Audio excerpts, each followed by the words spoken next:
Somente o processo de passar pela vida e, mais ainda, de poder desfrutá-la em toda a sua inteireza, no tempo e no espaço, um privilégio a que devo render toda a minha gratidão. Só quem pôde chegar ao pleno envelhecimento, tendo desenvolvido do zero seus recursos para a vida, poderá então começar a perceber o maravilhoso processo do aprendizado humano. Começar a ter vislumbre sobre os intrincados segredos que nos permite participar deste existir de tudo com uma inteligência maior e mais abrangente do que qualquer outra poderá supor chegar. Não tenho nenhuma primazia nesse processo. Somos uma corrente que, desde os ancestrais, nossos antepassados mais remotos, que nos abriram as cortinas da humanização, deixando um patrimônio descomunal, o pensamento lógico, criador de ideias, a palavra que liga a mente e o contexto ao outro, e a escrita, que transfere o poder do conhecimento.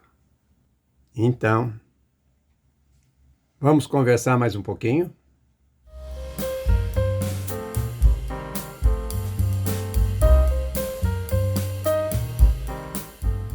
Olá, minha gente, mais uma vez aqui numa terça-feira, às 10 horas da manhã. Realmente a gigantesca contribuição que nos trouxe até aqui foram os ancestrais.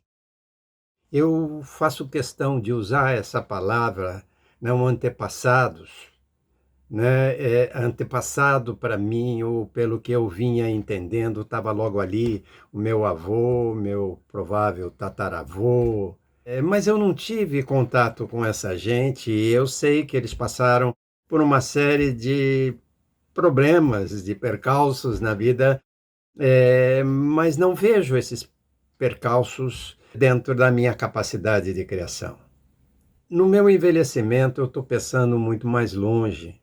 Estou estudando para saber o que se sabe hoje sobre esse universo e, é lógico, sobre o que nos deu origem.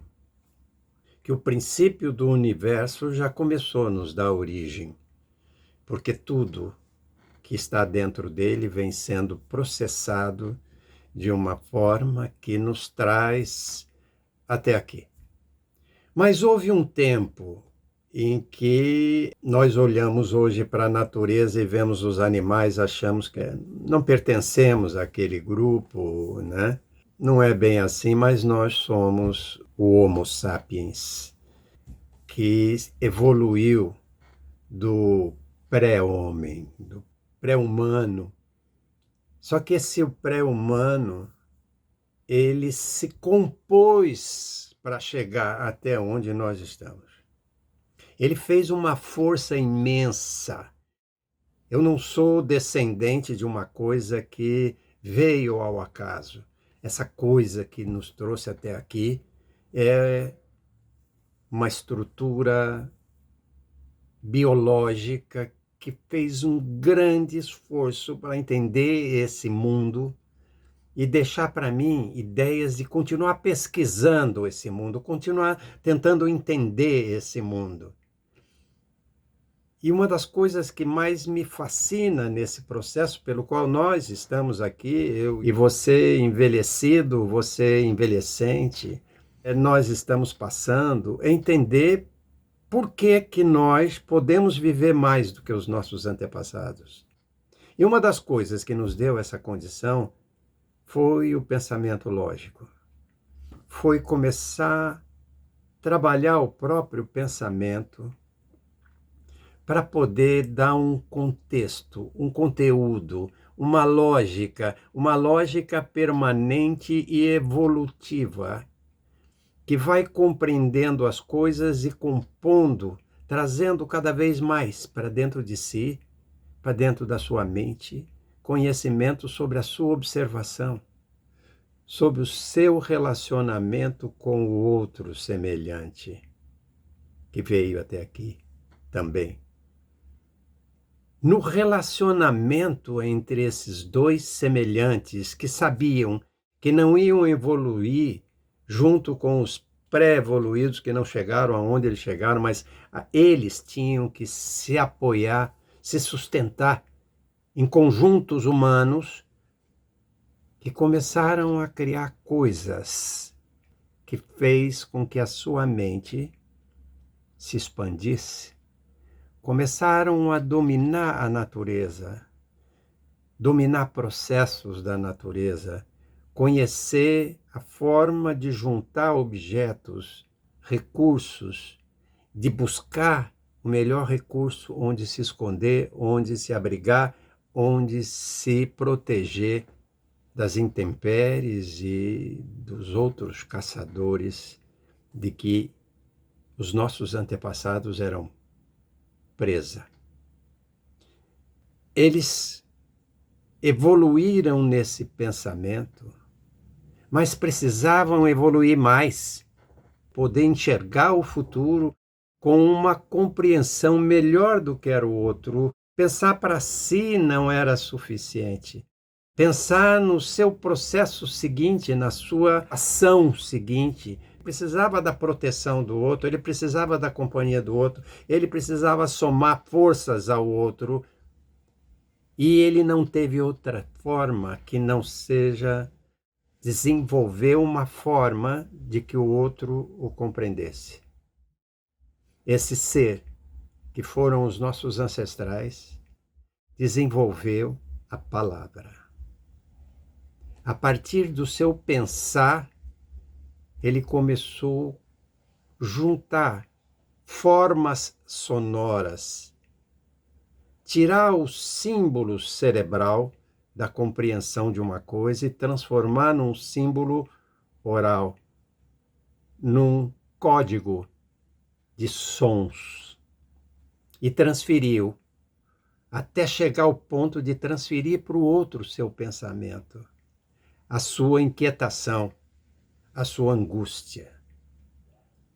A criação da palavra tirou dos nossos ancestrais a angústia de não ser compreendido, a angústia de um pensar sozinho, a angústia de pensar e o outro não está nem aí para o pensamento dele.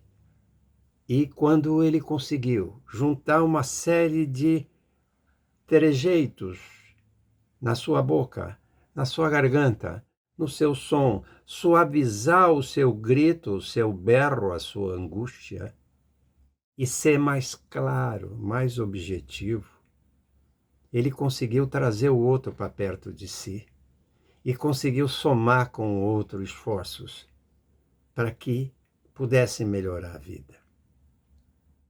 Esse passo dado deve ter demorado milhares de anos para que ele pudesse começar a dar um resultado, o resultado que nós esperamos, que nós recebemos, que chegou até nós. Se eu tivesse lá no lugar dele, não estaria agora aqui diante de vocês tentando me comunicar. Eu não teria esse verbo, eu não teria esse som, eu não teria esse conjunto de expressões, porque a palavra é toda uma expressão. E ainda mais, esses nossos ancestrais fizeram o possível para deixar gravado o que eles começaram a transferir para o outro do lado, mas que poderia se perder e não chegaria ao terceiro, ao quarto, ao quinto. Ficaria só entre dois ou entre um pequeno grupo. Eles começaram a criar novamente símbolos estranhos àquilo que o pensamento deles criava para transformar aquilo que já era compreendido pelo outro em símbolos gravados em alguma coisa, em pergaminho, em papiro, placas de argila, em pedra, eles começaram a transferir, a mudar, a estudar cada som que eles emitiam e criar para aquele som um conjunto de símbolos que o definia. Os primeiros símbolos eram totais. Eu falava pássaro e desenhava um pássaro, mas era muito longa toda aquela escrita, era muito complexa e às vezes o outro não tinha a mesma palavra para pássaro, né? Então foram criados símbolos sonoros digitais, ou seja, escritos, gravados em concordância com símbolos sonoros. E isso começou a dar uma outra tônica a isso que estamos sendo hoje. Eu faço todo essa volta, esses textos, essa questão toda para poder dizer a vocês e poder repartir com vocês a angústia de envelhecer sem explicar o que está acontecendo.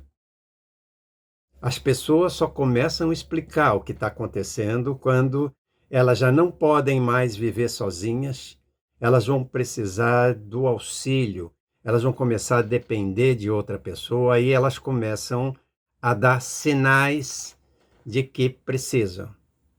Mas veja só, nós passamos por toda uma vida de aprendizado, de compreensão, e agora, nessa idade que nós estamos, a possibilidade de compreender esse universo em que nós vivemos e conseguir trazer armazenado todo aquele cabedal de conhecimentos que foram gerados pelos problemas que nós resolvemos, as experiências que nós temos em resolver problemas, a calma e a tranquilidade que nós podemos expressar hoje diante de problemas gigantescos, que às vezes me tira o sono à noite, mas quando eu acordo de manhã, o problema era desse tamanho.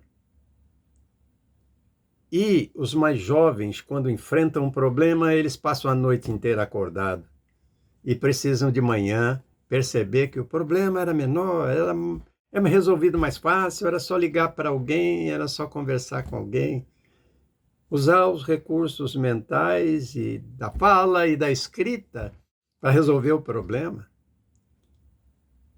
Nós precisamos trazer a nossa participação e usar todo esse recurso que os nossos ancestrais nos ofereceram, deixaram de herança. Nós recebemos isso sem fazer nenhum esforço. Eles fizeram um esforço por nós. E nós precisamos, no nosso processo de envelhecimento, pensar no nosso processo de envelhecimento. Usar o recurso que os nossos ancestrais nos forneceram para usar a mente e entender todos os processos de envelhecimento. E usar a palavra que os nossos ancestrais nos brindaram para explicar para o nosso companheiro envelhecido, os nossos descendentes envelhecentes, e até para os jovens que estão com um abismo muito grande por pensarmos analogicamente e eles pensarem digitalmente, conversarmos, usarmos esse recurso que os nossos antepassados nos deram e que nós não vamos jogar fora agora. Agora que a sabedoria chegou até aqui, agora que a compreensão começa a chegar, e tudo que eu compreendo, eu tenho que falar sobre o que eu compreendo, para que o outro entenda e o outro agregue o que ele compreende ao que eu compreendo, para nós fazermos uma compreensão muito maior. Cada vez que uma pessoa idosa se cala, é um conhecimento que a gente perde. E nós precisamos usar a palavra falada, que é a transposição direta do pensado para fora, para o outro que está ali na minha frente, para o equipamento que está aqui na minha frente e vai levar isso para o futuro. Mas eu preciso mais ainda escrever esse pensamento que vem, que foi transformado em palavra, e recodificá-lo em letras, em caracteres. Porque o que eu escrevo é muito mais elaborado do que o que eu falo aqui agora. A fala me permite gaguejar, me permite certos erros, me permite parar para pensar. O pensamento na escrita é uma coisa sequencial, lógica. Exige uma correção. E para que eu possa falar melhor, eu tenho que escrever. E se a primeira função de algum ser humano lá atrás foi escrever, ele teve que ensinar o outro a ler, porque o outro teve que saber o que ele escreveu. Nós passamos por esse processo lá no comecinho da nossa vida, quando nós fizemos todo o esforço e partimos do zero para saber tudo que se soube nesses milênios todos. Nós partimos do zero porque tivemos orientação.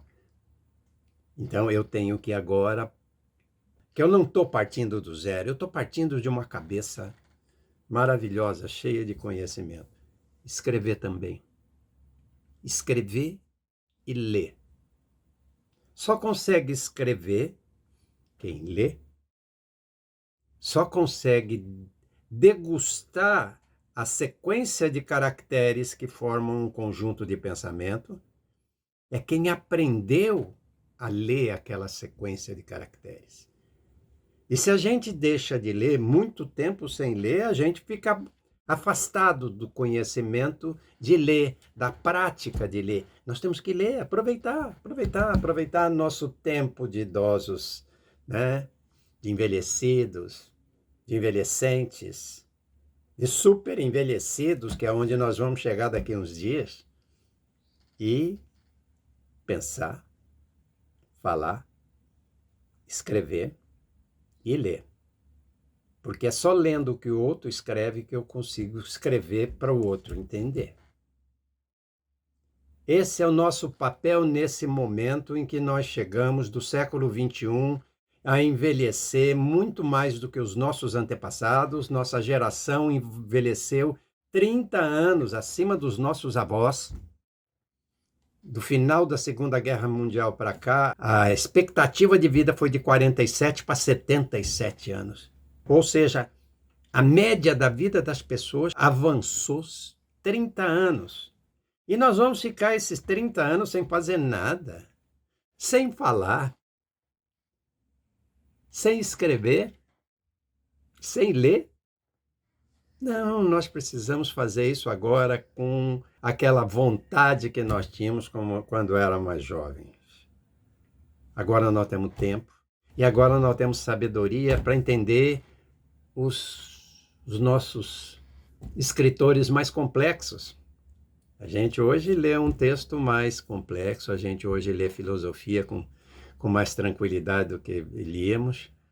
A gente pode enfrentar hoje um autor complexo, porque nós temos vivência naquilo mais ou menos que ele vai narrar e podemos emendar aquilo com que passamos, com que sabemos, com que vimos outras pessoas falarem.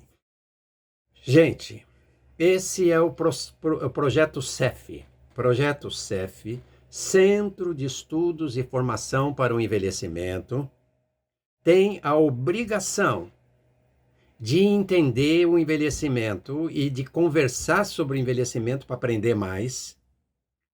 E do que aprendeu, mostrar para que os outros que não pensaram ainda pensem junto conosco, entendemos cada vez mais. Nós somos uma usina de conhecimento sobre os potenciais que trazemos nesses 30 anos a mais que vivemos. Então, bora lá. Vamos lá, vamos conversar. Traz aqui, traz o teu texto, traz a sua fala.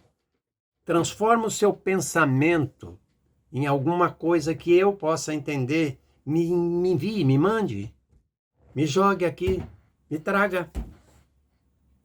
E vamos conversar. Nós estamos com alguns grupos de trabalho muito interessantes, que são pessoas aprendendo a transformar aquilo que faz em um sistema de controle, ou seja, administração de artesanato, né, para depois passar para a administração de trabalhos em empresas para recuperar os empregos que perdemos. Alguns deles podem ser recuperados porque nós temos competência.